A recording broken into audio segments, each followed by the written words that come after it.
لا حول ولا قوة إلا بالله العلي العظيم. حادث مأساوي تعيشه محافظة سوهاج، واقعة في ظروف غامضة. شاب يطلق النار على والده بسبب الخلافات المالية في مركز المنشاة جنوب محافظة سوهاج.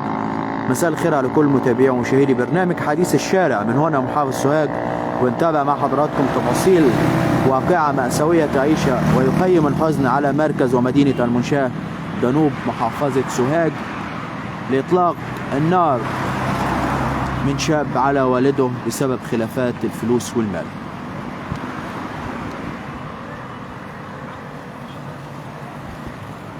الحقيقة بدأت التفاصيل والواقع بدأت بإصابة رجل مسن بطلق ناري أطلقوا عليه نجله بسبب خلافات فيما بينهما بدائرة مركز المنشاة جنوب محافظة سوهاج. تم نقله للمستشفى تلقي الإسعافات اللازمة.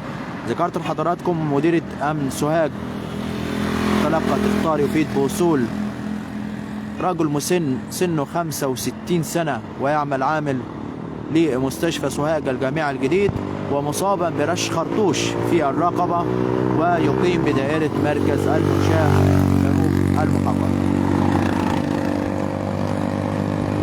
الحقيقة بعد الانتقال والفحص والأقوال اللي أثبتت داخل المحضر، الرجل المسن اللي عمره 65 سنة والد المتهم اتهم نجله وسنه 35 سنة ويعمل عامل أيضا بنفس دائرة مركز المنشاة، اتهموا بالتعدي عليه واطلاق عيار من سلاح ناري خرطوش كان بحوزتهما، ما أسفر عن إصابته في الرقبة. وذكر السبب بسبب خلافات فيما بينهما. تم ضبط المتهم وكمان السلاح المستخدم، وبمواجهته اعترف بارتكاب الواقعة بسبب خلافات مالية سابقة فيما بينهم، وتم اختار الجهات التحقيق المختصة لمباشرة التحقيقات. متابعينا الكرام، مستمرين مع حضراتكم في هذا البث المباشر والبث الحي عبر برنامج حديث الشارع من هنا محافظة سوهاج، وبنتابع مع حضراتكم تفاصيل حادث مأساوي واقعة غريبة وفي ظروف غامضة. شاب يطلق النار على والده بسبب خلافات مالية وفلوس، بسبب فلوس في دائرة مركز المنشاة جنوب محافظة سوهاج. الواقعة بدأت بتلقي أجهزة أمن اختار من مستشفى سوهاج الجامعي بوصول 65 سنة راجل مسن عمره 65 سنة ومصابا برش خرطوش في الرقبة. طبعا بعد التحريات والأقوال المجني عليه اتهم نجله ابنه وسنه 35 سنة ويعمل عامل بدائرة مركز المنشاة بالتعدي عليه واطلاق عيار من سلاح ناري خرطوش كان بحوزته، ما أسفر عن إصابته بسبب خلافات مالية.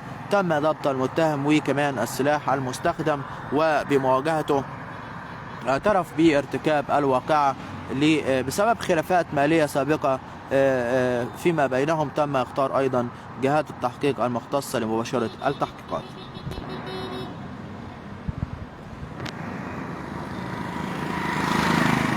متابعينا الكرام، متابعي برنامج حديث الشارع، يمكن هنا محافظة سوهاج واقعة مأساوية تعيش الحقيقة مركز ومدينة المنشاة منذ خلال الساعات القليلة الماضية. شاب يطلق النار على والده بسبب خلافات مالية فيما بينهم سابقة. أصيب رجل مسن وعمره 65 سنة ويعمل عامل بطلق ناري أطلقوا عليه نجله بسبب خلافات مالية بدائرة مركز المنشاة، وتم نقل المصاب إلى المستشفى لتلقي الإسعافات اللازمة. ذكرت لحضراتكم الواقعة بدأت بتلقي أجهزة أمن سوهاج اختار تفيد بوصول رجل مسن وعمره 65 سنة ويعمل عامل لمستشفى سوهاج الجامعي مصابا برش خرطوش في الرقبة. وبعد التحريات والأقوال جاءت في المحضر باتهام الرجل المسن لنجله عمره ابنه 35 سنة بالتعدي عليه واطلاق عيار ناري من سلاح ناري خرطوش كان بحوزته، ما أسفر عن إصابته بسبب خلافات مالية في الرقبة وخلافات داخل المنزل أدت إلى إطلاق الشاب لسلاح ناري وطلقات نارية من سلاح الخرطوش على والده، ما أصابه في إصابات بالغة في الرقبة. تم نقله لمستشفى سوهاج العام الجامعي الجديد ولتلقي الأجهزة لتلقي العلاج اللازم.